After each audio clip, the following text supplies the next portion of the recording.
Nagar colony power Nagar కాలనీలో మా ఇల్లు సాయివంశీ రెసిడెన్సీలో. ఓకే, నా పేరు సత్యనారాయణ, ఈ సినిమా డైరెక్టర్. సినిమా నచ్చిందా?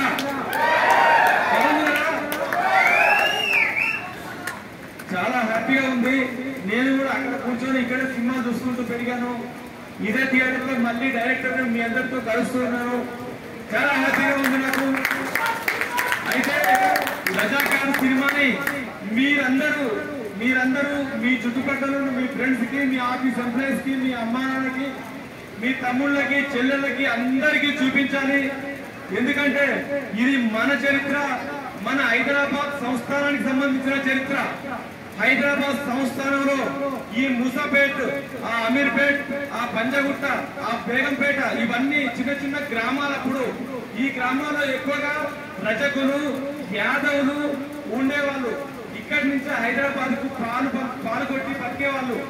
అలాంటి పరిస్థితుల్లో ఈ గ్రామాల మీద ఈ మూసాపేట కానీ, కుకట్పల్లి కానీ, అమీర్పేట కానీ, పంజగుట్ట కానీ, బేగంపేట గ్రామాల మీద రజాకారులు ఎగమని ఎంతో మంది మహిళల్ని అరాచకంగా చేసేసిన సంఘటనలు ఉన్నాయి మన దగ్గర. ఈ మూసాపేట గడ్డ మీద కూడా అక్కడ టెంపుల్ ఉంటుంది. టెంపుల్ పేరు ఏంటది?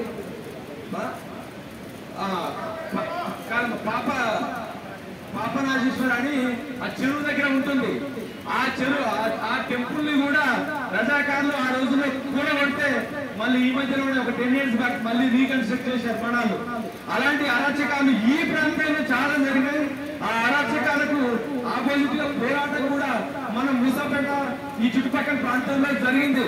కాబట్టి ఎక్కడైతే పోరాటం జరిగిందో అక్కడే ఆ పోరాట యోధుల్ని గుర్తు చేసుకుంటూ ఆ సినిమాని ఆ ఏరియాలోనే ఇదే చంద్రబాబు థియేటర్ లో మనందరం చూస్తూ వాళ్ళకి నివాళులు అర్పిస్తున్నాం.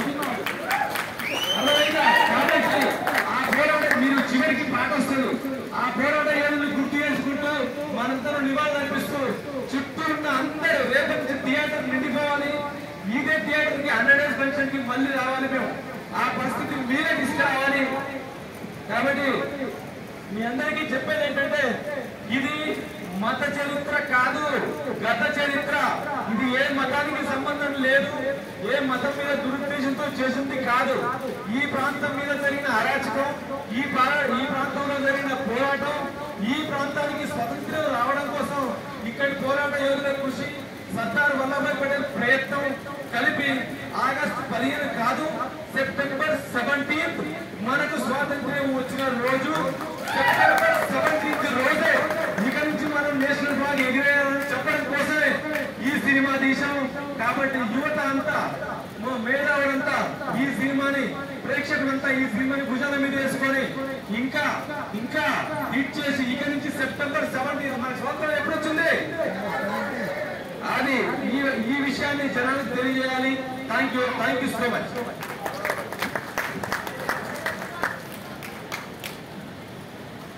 ఇప్పుడు మన చాకలి ఐలమ్మ గారు మాట్లాడతారు.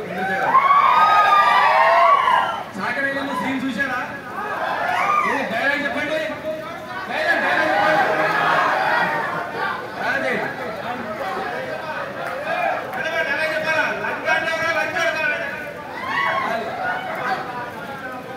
అంటే ఒక్క వ్యవసాయ కూలీ మహిళకి ఒక దొర మీద, ఒక భూస్వామి మీద ఎంత కోపం వస్తే, ఎంత ఆవేశం వస్తే, ఎంత ప్రాణానికి తెగిస్తే ఆ మాటతో ఎదురు తిరిగింది. అది మనం అర్థం చేసుకోవాలి.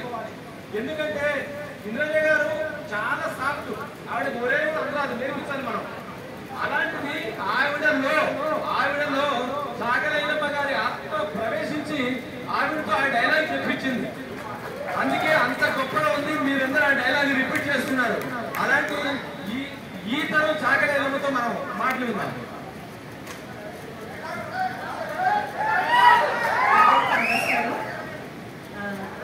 ఇక్కడ ముసాపేట్ రావడం చాలా హ్యాపీగా ఉందండి.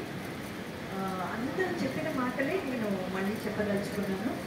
మనమందరం ఎవ్రీడే లైఫ్లో చెప్పుకునే మాటలే ఏంటంటే కంటెంట్ ఉన్న మూవీస్ రావట్లేదు, సినిమాలు తీస్తున్నారు కానీ పిల్లా పాపలతో వెళ్ళి చూడలేకపోతున్నాము, చాలా వల్గర్గా ఉంది, అసభ్యమైన డైలాగ్స్ ఉన్నాయి, అసభ్యమైన సీన్స్ ఉన్నాయి.